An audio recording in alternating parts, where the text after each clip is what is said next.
Right now, DJ Alcohol is a drug Wonder, that really Wonder. radically decreases Big up people's DJ mental Wonder. orientation. Right? It really focuses you on the present.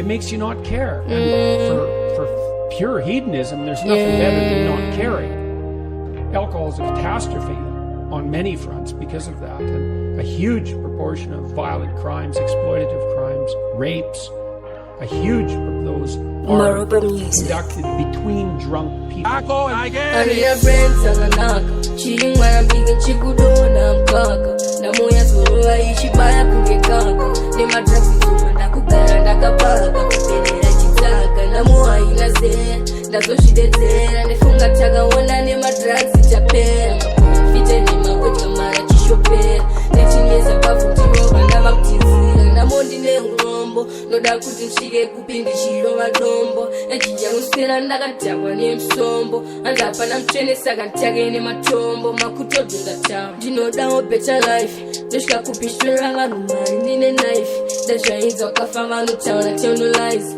taigara pasi motivhurira mafiles ndegona kuita wise dai mandibatsirawo god please andakupedza chikoro ndashayiwa school fees life yandorarama ini haizi ndombohwara ndina mari yemapainis ndaugara ndiri pakona ndakachila nemachizi malefebhenya pamwe chete nemachizi yangova lefebhemabvudza maropa nasizi hapana anoshanda tese zvingotese shamwari yangu ndine nhamo yangu zvizinyore kunzi ndarambwa nehama dzangu ndinofamba netsoka ini hatina shangu shuwo ndechekuzotengawo mota yangu ndinodawo kuzofadza vabereki vangu saka mwari ndivhurireiwo nzira dzangu handiblemesa muwani imhosva yangu apa ndini ndakatesiwa patempa namo haina zera ndazozvidedzera nefunga takaona nemadrugs chapera fite nemakwedkamara chishopera nechinyeza pavundinova ndavakutizira namo ndine urombo